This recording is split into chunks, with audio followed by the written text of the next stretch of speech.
transformative results. So she's all about the results. We're here this morning to basically hear from her.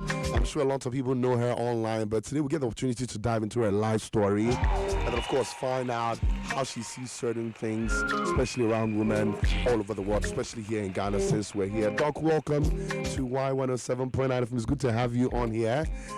We met just last week, right? Yes, and absolutely. It's beautiful how we've transitioned into this space.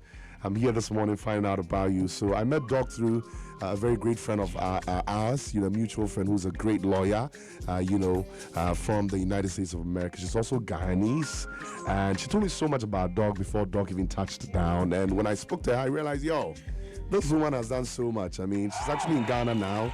I think last week she was at the local government, speaking and inspiring people around the world, especially women. So we're here today to tap into a little bit of, knowledge around everything. But we'll start off, of course, by talking about Ghana. How has it been so far since you've been here? Well, thank you, first of all, for having me. It has been incredible.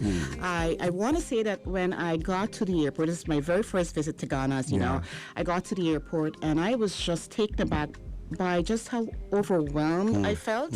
I didn't expect it. It was totally out of the blue. But I got here, and perhaps it's just the sheer volume of people that look like me that were at the airport. Exactly. Typically, when I get to an airport, it's very multicultural. And there's nothing wrong with that. It's just that for me, in a space where there were people that looked like me everywhere I turned was actually very, very impactful. And so I think from that moment, I literally got to where I'm staying right now and sat and wrote a poem. Really?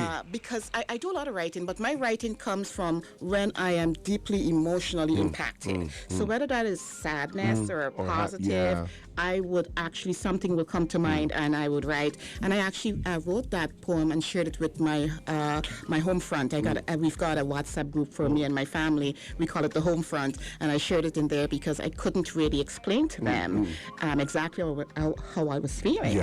And so that poem kind of helped. It helps. Hopefully we get to hear it before the show ends. If we don't get to hear it, we'll definitely get it some other time.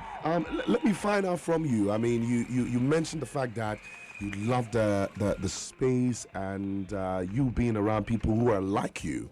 I read you originally from Guyana, right? That's correct. And there's a lot of history when it comes to Ghana, Guyana, the kind of cultures we share. How close or different is our cultures and life in Guyana? What are the similarities? Are you seeing any similarities in life in Guyana and life in Ghana? Are there any differences? What do you see, basically? Your opinion on that? Well, I'll tell you what, we share so many things, I believe, that are similar. Last night, we were at a Guyanese lady. She's actually married to a Ghanaian gentleman, and they've been together for 37 years. Ironically, they met in the Bahamas. Nice. The snack that she served is something in Guyana that we call puluri. And it's made with split peas. It's kind of a ball. It's deep fried. It turns out that there is a Ghanaian food that's made with another kind of bean that is almost, I haven't had that as yet, but I'm told very similar. Yeah. The I other think it's thing kose. That's the name that yes, exactly, right. And so we were taken aback by that, but again, that's one of the things that's similar. Obviously the obvious one is our skin, how we look and our complexion, etc. The other thing I should tell you, let me give you a story about back in Canada. Many years ago, I was new to Canada, and a gentleman came up to me and started talking to me, and I thought he was crazy. I was pretty scared. He's a black man. He came up to me. He's talking. And I thought, okay, I don't know Canada very well. I'm new. I'm just going to be killed in the streets. It turns out what happened. He looked at me, saw the fear in my face, and he said, "Oh my goodness." He changed to English. I thought he was crazy. So he was speaking a local dialect. He was speaking a local Ghanaian dialect. He thought I was from Ghana. And so we had a good laugh about it. We chuckled because I said to him, "Oh my goodness, you're not crazy." And he's like, "Oh my God, you're not Ghanaian." No, I will never fault him. I can't blame him because you look like one of us. I mean, well, thank you for if that. anybody walks in, the braids you have on, our complexion, your looks. Thank you. I mean, you're just pretty much one of us. It just tells you how connected we all We are. are very much we're related. And, not to harp on past, but I tell a lot of people, and here as well, that the whole essence of Guyanese came from Ghana being very coastal. Yeah. And because of that coastalness of Ghana, it was... I don't like to use the word easier, but I'm going to use it here. It was easier for the transatlantic slave To just move straight. Yeah, so when I process and look back at my roots, I am more Ghanaian. There's some Nigerian, but I am far more Ghanaian from my roots. So Makes and sense. it makes it absolutely I makes also sense. heard from our good friend that in the past when you studied geography, the continents were one, the Pangaea, right? Yes. And when you sort of like move the continents back to attach it now, when you sort of like try to do that, Yeah. Guyana and Ghana are like pretty much on the same turf, like we're together. Yes, And it makes so yes. much sense. Spiritually, physically, it makes so much sense. I'm yet to visit Guyana though, but then so far the people I've met, I mean, unless somebody tells you Kinda is not from here, you'll think she's one of us. I mean, Yes. if someone walks into the reception and sees you, probably the person might speak Chi to you, which is very normal. Now, of the inspiration and all that, I want to get to the deep inspiration. I read so much about you. The intro says so much about all you've done your entire life. But I want to find out what inspired you to become a financial coach? Where did you have to pass to get here? How many years of hard work did you have to put in? Let's wrap it all up in one. Well, I'll tell you what. I've always been interested in the financial aspect of things. So even in Guyana, I worked at the national local bank. That was at that time it was called the Guyana National Cooperative Bank. It doesn't exist anymore. But I worked there, and when I got to Canada, I had an option because I also taught in Guyana. And by the way, I taught principles of business, which is a diluted form of economics. Yeah. So it was always kind of like in my area of expertise, if you will. So when I went to Canada, I had an option. I looked into, do I want to teach? Do I want to do something back related to banking? Instead, what I did everything that was related to investment Okay. and financial planning. All of my accreditations were done from that sphere, and then I went in totally into being an advisor within the investment world. In the investment space. And there was a lot that I had to do. Obviously coming from a different country, I had to assimilate. I had to understand how to navigate those waters. And I think I can looking back, I can say I did a fairly good job. It's not just the pat on my own back, but it's pretty intense having to, when you leave your own kind of environment and Into you another get one. yes, it is. I don't think people understand just how complicated it is. And I know we're not there yet, but I'm going to say, fast forward to many years, having become a professor. A lot of my students are international students. I have students from Ghana, Nigeria, a lot from India. And the reason why I like teaching international students is because I struggled many years ago to assimilate. And now I can take that information. I think that was one of my purpose, really. And I can bring that to them. And make it easier for them. Make it easier for them, right? So when other professors see that I'm getting along with students or they're contacting me, one professor said, I never gave any students my cell number. I do. Yeah. I want them to have someone that they can turn to. Like you wanted. Exactly, like I wanted. You get it, right? And because I had to find out a lot of things on my own. At the time it was very hard, but when I look back now, I know that that's what I can use to help someone else. Exactly. And so You that's built what I do. experience through that. Oh, Lovely. 100%. Yeah. As CEO of MSM Financial, and I want to find out what it stands for, and coaching practice. I want to find out what are some of the key challenges you help individuals and organizations overcome. I mean, every company has their goals, but what specific challenges do you help companies and individuals overcome? Okay, let's start with the MSM. You'd be yeah. surprised. Michelle Someone Moseley. Yeah, I didn't. I did not. I did not capture. My bad. But you're not the only one. I had people who says, one guy said to me, I didn't accept because, I don't know what MSM means. Yeah. And I was like, well, just take a look at my name. So The clues are right there. So that's in a nutshell. I decided to kind of use that moniker. It's easier, and it kind of ties in. But in terms of helping organization and individuals, really, it's so very unique.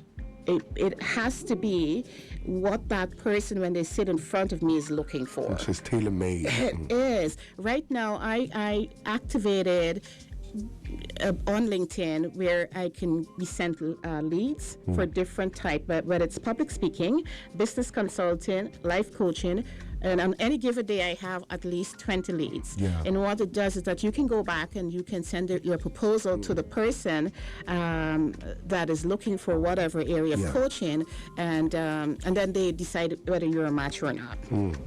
So how do I help them? Again, it goes back to that customization. What do you want? So let's say, for example, I get a lead from LinkedIn that says, I'm looking for public speaking coaching. Fine. But maybe there are 2 or 3 people that needs public speaking coaching.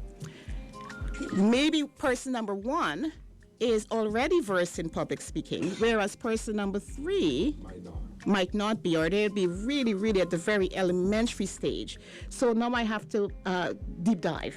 So I offer 15 minutes of free consultation.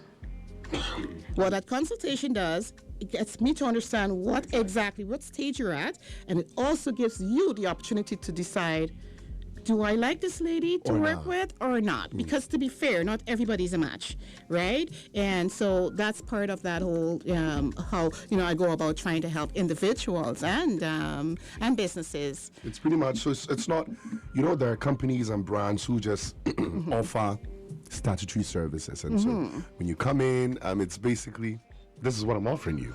Yeah. Many a times, the people who even come with their problems might forget what they really came for and tap into what you want. But you take time to understand. Yeah. Have you had moments where you, through your consultation, figure out that they don't really have the problem they think they have?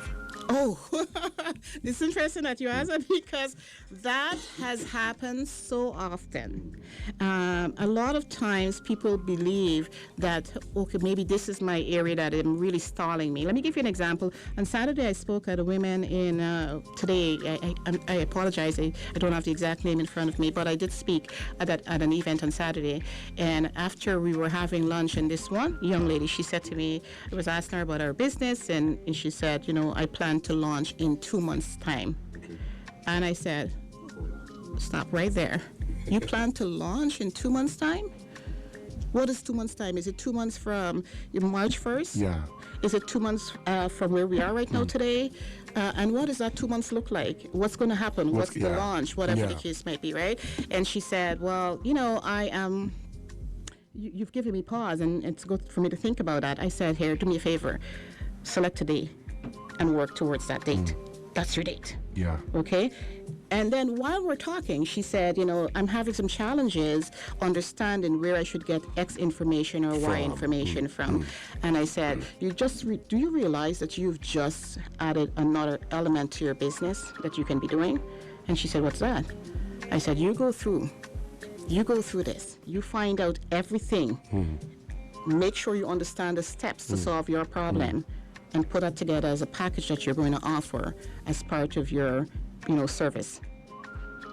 And she was amazed by that, and she said, "Oh, I didn't think about it." I said, "But that's the thing, right? That's how we you may start out thinking that this here is your issue. You started out thinking that, my issue is that I can't really get the information I need. You're spending time around that issue. No, I said, don't. You're wasting time. And I said, here you are, you're thinking that my issue is that, I should start in 2 months' time.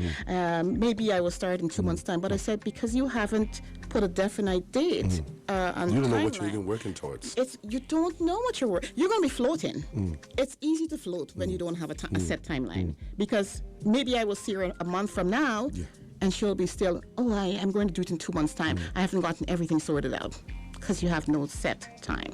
That's true. That's very, very true. But these are things you only find out when you sit to talk and sit to ask the right questions. It's 11 after 11. I just had to mention the time. Make a wish. Monday, 10th of March, 2025. We're here with Dr. Moseley. International Women's Day, pretty much. Doc, let me find out from you, okay? You wear many hats. You're a prof. You're an advisor, a coach. You're a mom. You're living life. Yes. How do you find that perfect balance? I didn't want to just say balance, perfect balance, because you make it look easy. How do you do it? What are the key elements you put into ensuring that you're who you are, be able to maintain and combine all the things you do? Okay. I'm glad you asked that question because I get asked that a lot, where people go, like, you're doing so many different things. In fact, a couple of years ago when I quit I was a branch manager of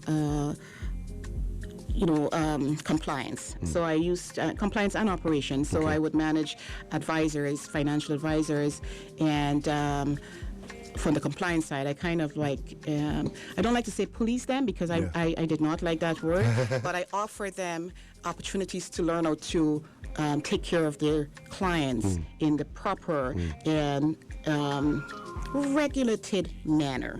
Keep your investors happy, keep your clients happy, do the right thing, do the ethical thing. Ethical, yes. Because I was explaining to someone yesterday in conversation, a business person here, that sometimes the ethical thing is not necessarily has any kind of legal implications. What do I mean? There could be something that is legal, let's put it that way, but does not necessarily, or it has no legal implication, but it's not necessarily ethical. Ethical might not be the right thing. You might not be doing the wrong thing with it in terms of the regulations, but it's not. But it's not ethical. And I used to tell advisors, just consider this, would you do it to your mother? Okay. And if you wouldn't, that's really a good stress test, if you will. So going back to the balancing part, when I was doing that role, I recall the managing director said, you're doing a whole lot, you're doing too many different things. And he said, write down what it is that, all the things that you're doing. Yeah. No, I'm a high capacity person. So I said, I'm a high capacity person. He said, I know that, but you're doing a lot. So turns out, long story short, is that once I've written it down, I realized, you know what? I'm going to quit the branch manager role, which is not the outcome that he expected. But it's that balance that we're talking about. I wanted to have the flexibility to do things that I was really passionate about. And so I kind of, I moved away from that and started just focusing on business consulting, financial coaching, life coaching, and being a professor. And let me tell you something about being a professor and all the other roles. They're so interconnected because it's about teaching. Yeah. I love teaching. I tell everyone, because I taught in Guyana at a high school, when I look back on my life, the best part is when I am instructing. I would literally travel for 2 hours to get to campus in Canada. Wow. And then I will teach for 3 or 4 hours. And I will tell you, I would be so tired after driving, but once I get in front of my class, I do not know where my energy comes from. I have never sat yet in a classroom. You're always standing. I walk the entire classroom. I'm very interactive. I'm also a bit of a loose cannon when it comes to interacting. So most of my students find that very, very entertaining. I get a lot of feedback. You just keep us awake. You're so lively. I will throw them, a curve occasionally to keep them interested. But the balance must come from understanding your passion. Yeah. Because when you do, you're able put to that top. Yes, you can prioritize when you understand your passion. My son works for me as an operational director for MSM Coaching Practice, and so there are things that I pass on to him. Okay. I've not always been great at delegating because I'm one of those people that could get it done. And because I know I could get it done, I got it done. But it's not practical. Yeah. And in particular, what I find that a lot of people don't understand, when you are a professor, it's not just about going and stand and lecture. there are so many elements. You have to prep all of those quizzes. You That's have to true. prep you have to grade. You have to learn give yourself too. feedback. And you are learning. I teach fintech, innovation and entrepreneurship as one of my courses, right? And the world is moving fast. Let me tell you, I am learning right along with them. I have to keep pace because there are some times when a student may throw something out in the classroom that I go, whoa. But I'm very honest about it. I say, take it away. You're going to lecture us all on that particular element. I mean, thanks to technology, before students come to class, they are far advanced in whatever you're about to teach. And so if you don't keep up with the pace, you might find yourself wanting. And there are professors that have said that to me. They've said, I don't want to teach that course because, the students are teaching me about Bitcoin and everything else, right? Yeah. So the balance really comes from just understanding your priorities. So I pick these words. These are the take-home words. Passion. Prioritize with passion, so that you don't get to combine so many things just because you have to do them. I think when you are able to really analyze and prioritize, you know that these ones you can't do without. And then when it's overwhelming, the power of delegation comes in. It's able to relieve you of the stress, so that as much as you are the go-to person, you're the CEO, you're the one carrying the company, you don't really find yourself being overburdened just because you have to do it. And so delegate, find some very, capable hands and give some of the duties to. That's how you maintain a perfect balance with it. This is Dr. Moseley's, opinion on that. Let's come to women. It's International Women's Month. You were recently with a traditional women's delegation at the local government. But before we speak about that, I would want to find out, International Women's Day is about celebrating progress and pushing for more.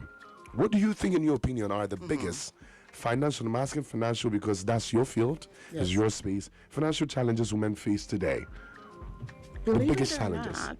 Believe it or not, it's education in finances. And, Financial literacy? Financial literacy, and that's what I spoke about on Saturday. It's financial literacy, and it may seem like a phrase that is being overused. But the fact remains it still exists. But before we get to financial literacy, let me just talk about things that still exist for women that we face. We still face wage gaps. Right, we still have that to deal with. I've worked in industry that was male-dominated. I was working in a trading environment, trading stocks and bonds and everything else in between. And they very often discovered that I was paid far less than my counterparts, and I promise you that I was delivering. Right, it doesn't stop because you're delivering. In fact, women, we tend to overcompensate in order to be recognized. That's true. Right? But despite that, we still don't get the compensation. So wage gap is a single big one that we have to kind of work with. And so we still have to push that for progress purposes. If we narrow the wage gap, I think it encourages or fosters financial independence among women. Now, let me tell you one of the things that I told them the other day.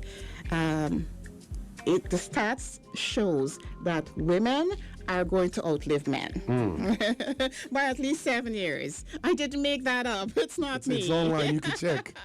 Yeah. But what that means is that women are more and more becoming the stewards of the family finances. And if you are not financially literate, how could you manage the family's finances for long-term generational wealth? Or at least for 7 years.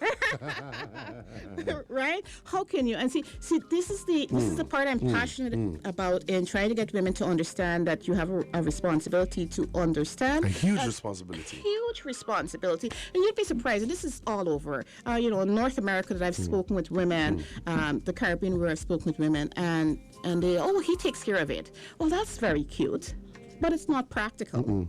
Right? You need to know, even if he does, because in every relationship, there will be someone who's stronger in the terms of the finances. That's fine. There's always going to be. It's like you have these tasks that are delegated, right? Fine. But you still have a responsibility to know. A shared responsibility. It's a shared responsibility. Right? So the biggest thing for women right now is financial literacy. Financial Hands literacy. down. Just knowing that Yeah. they even have a role to play in there. Yeah. Now, it moves me to ask, I mean, what practical steps do you think women can take to, towards building a more financially inclined stand in decision making, especially in our communities?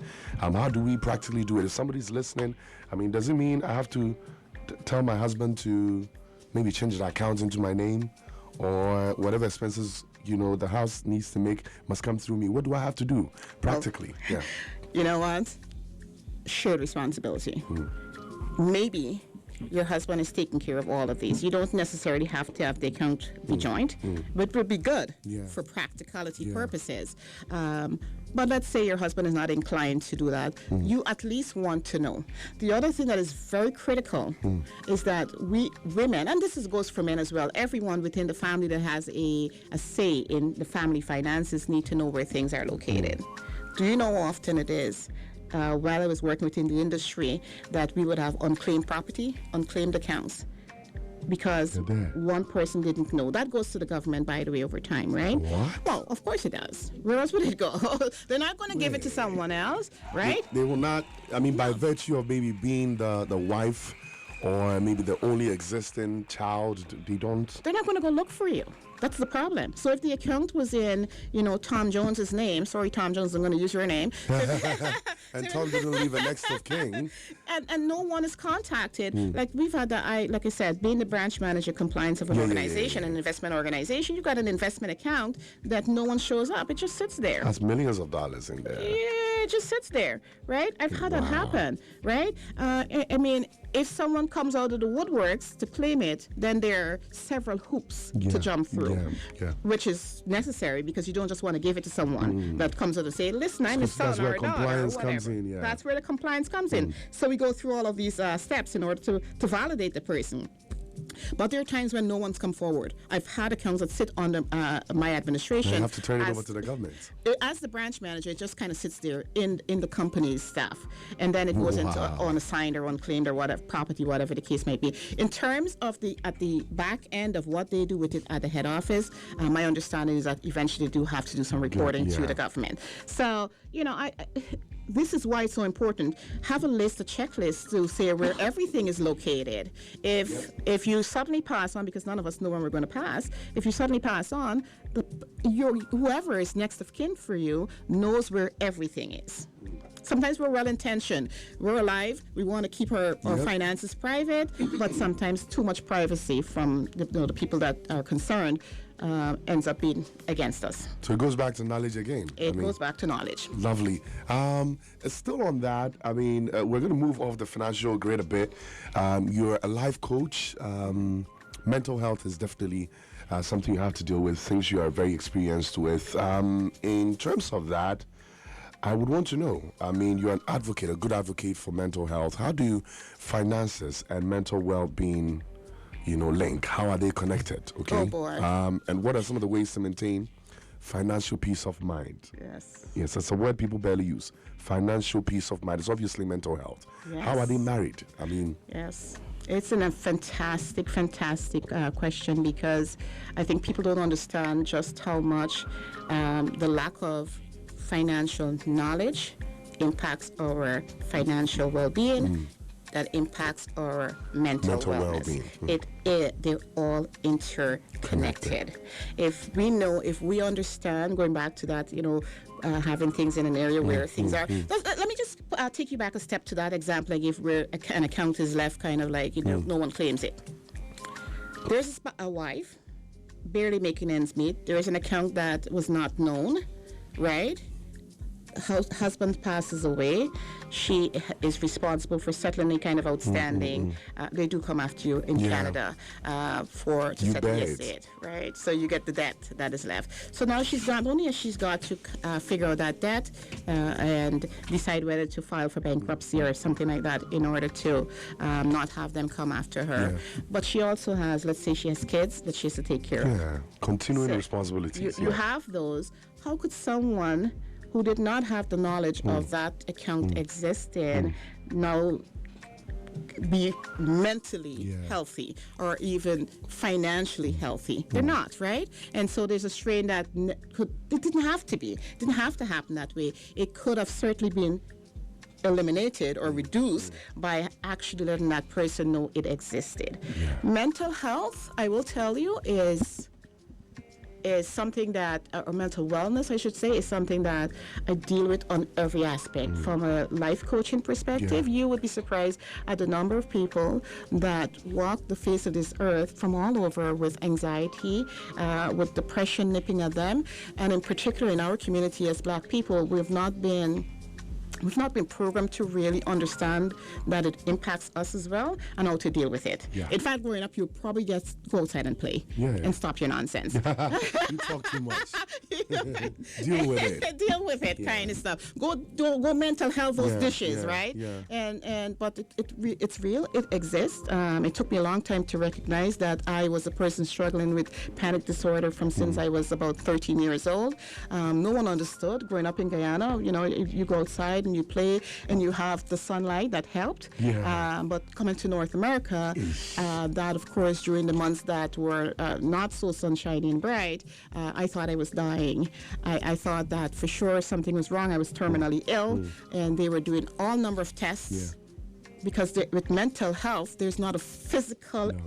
It wouldn't show physically with the exception. No physical diagnosis, but you may have pain and aches and so on because the oxygen is not flowing through your body because you're not breathing. People don't understand the ramifications of all of those things, right? It's deep. It's very, very deep. I know that I'm not here to necessarily talk about mental health, but a lot of people and a lot of female, we struggle silently with some of those things. Male too, a lot of male actually, and we struggle so badly, and we think that there is this stigma and we don't want it to be known. And I'm going to say to you on air right now, if you're listening to me wherever you are, there are people like me who understand exactly what it is that you're facing. Reach out to someone.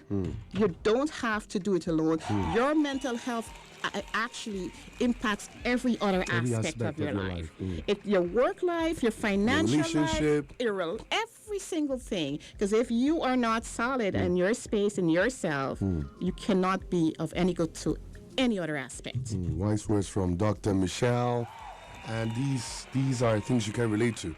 Reach out to somebody, ask for help. Someone out there understands how you feel. The earlier the better. And we really downplay the impact of our mental well-being, especially in our part of the world, like you mentioned. I mean, Guyana is no different from, Ghana here. But people are taking steps and, putting in place structures to ensure that things like this are addressed. There are so many corporate institutions who are now inculcating mental well-being in their HR processes. Managers are now being trained to be able to help and assist people go through their mental struggles. It goes beyond, what is regular, but you need to ask for help. Someone needs to talk to you. Someone's ready to listen to you. So make sure you put in that bold step. Doc, let's get back to plans and what you still do. You are the deputy chairperson of the ACSIS. Talking about sustainability and investment, shape the future for African and Caribbean communities. I mean, it's one of the reasons why you're here. Yes. How do we go about these? How do we sustain the habit of investment? How do we grow our space? How do we develop our spaces through the power of investment? How do we do all these, and how do we make it local? Okay, so great that you asked that. The African Caribbean Sustainability and Investment Summit. That's what we are. This organization came into being by a gentleman in the UK named David Roberts, who is the chairperson of Access. And the reason why when I was approached to be a part of Access, that I immediately decided that this is something that I wanted to be involved in, is because of African Caribbean. Both sides of the coins that I have a vested interest in. And so in terms of sustaining and sustainability, let's deal with the investment part of the sustainability aspect of things. One, without economic power, we will remain at the bottom of the pole. There is, I do want everyone that's listening to me, hear me, because I have gone so many different places, and as a black woman, I have observed that we are still miles below in terms of economic power of our counterparts. And we can blame everything. We can go back and blame, Go into history. We can go into history. We can do all of that. And while they may have had an impact, I'm not going to deny that, we are here now. And we have a responsibility to make sure that we can manage our finances, our investments in such a way that we can pass it on to generations. I'm very passionate about this. I've talked to people and was alarmed. I'm talking black people, and was alarmed to hear some people say, well, whatever my kids get from me right now, they'd better enjoy it because when I'm dead and gone, that's it. That is dangerous. That does not allow for our generation to pick up and continue. That's how we pass on poverty. That's how we pass on poverty. Whereas when you look at other ethnic groups, they pass on wealth, which is economic power, which means that you got to say, which means you got to sit at the table, which means you get to make some decisions. We have to stop, and I don't care if it's $5 that you're making your generation go with, that's $5 more than zero. Give them something to bargain with. Give them something to move on with. Our people should not always have to start over every single generation. It's counterintuitive, it's not practical, and it just is not something that we should be doing. Lovely. Thank you. Point blank. She kept it very simple and straightforward. Doc, let me still pick your mind on this. In your entire experience, your so many years of experience, what's that one lesson you wish you had learned earlier? Something you know now you wish you had known 20, 25 years ago, 30 years ago? I will tell you the one simple thing that I wish I'd known very early in life is how to manage my finances.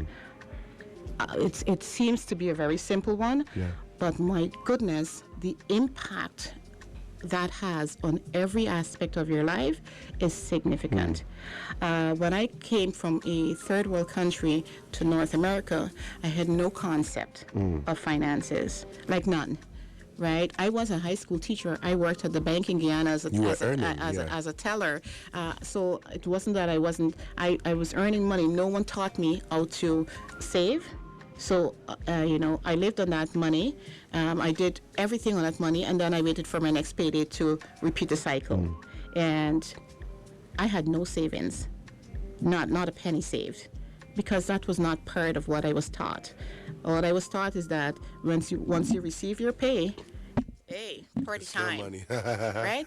And payday. It's payday and it's party time, and payday. It's great. We've worked for that money. We deserve it. But when we say we deserve it, it must do a couple of things.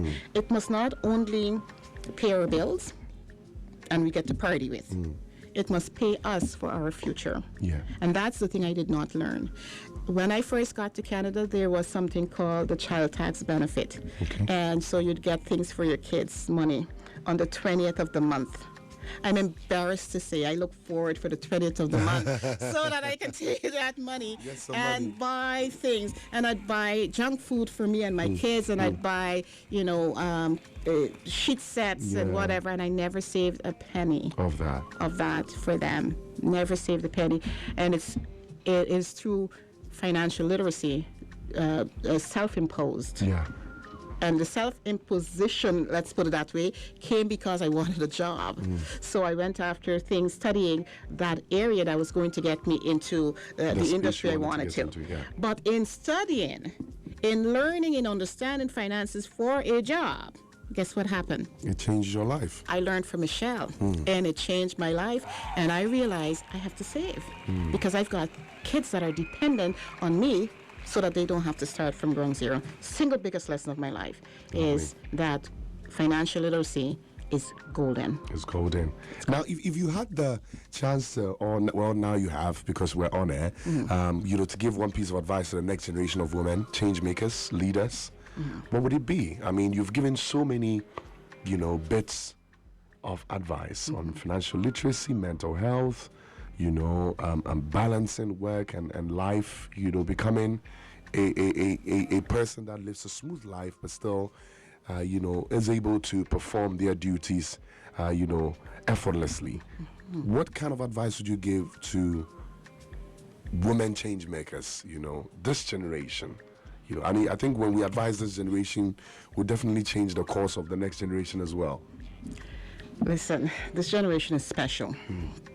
And why do I say that this generation is special? Because they are bold.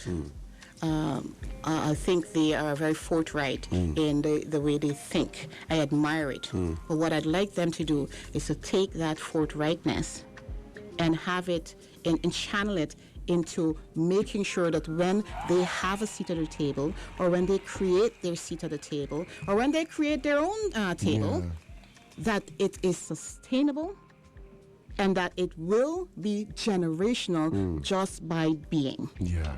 As I said, I am passionate about us empowering generations to come.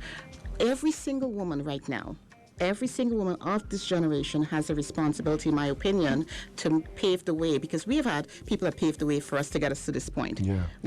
Humans, I think, we're in a never-ending stage of One evolving, paves the way, right? the other paves the way Yes. for the next one. Yes. So in this moment, what we have to do is understand, I believe, they have to understand the power that this generation has, and take that to use it towards making the rest of the generation even stronger. And I think our duty is divine. It's heavier than the previous ones because there's a lot of distractions, a lot of things. You have the taste for the biggest designer items, but then what decisions are you making financially? Is it going to help the next generation? Are your kids going to go through the stress you went through? Or you're also going to say, I didn't get it, so if they don't get it, it's fine. Are you changing your mentality? Prof says no. Make the right decisions. We owe ourselves and our next generation everything right, and it comes to sacrifices. And so you need to pick bits and bits of all the things we've spoken about. By chance you missed any part of the interview on Facebook, Y1079 FM, you could just go and replay it. Doc, we've spoken so much about everything you believe in, and you've shared so much with us. We're very grateful. But coming back to you, if people listening now would want more, they would want to hear from you. You have social media accounts, emails, contacts. How do they reach you? I am everywhere. Unfortunately or fortunately. Unfortunately, yeah. I'm on LinkedIn. Great. You just look for Michelle S. Moseley. It's very important that you put the S in. S There are in a there. couple of Michelle Mosleys. I have my YouTube channel, and that's Moments with Michelle. I'm just now really building into having my newsletter, and I'm doing a segment on what else, women, that will air on March 25th on Moments with Michelle on YouTube. I am on Facebook as MSM Coach in Practice. I am on Instagram as MSM Coach in Practice. I am on Threads. I am on You're everywhere. You're on TikTok. X. I'm a big fan of TikTok. Great. Everybody, my students are always shocked by that, but I am. I think it's largely entertaining, but I also think that I've learned a lot, and there are a lot of nuggets that, believe it or not, that comes from TikTok.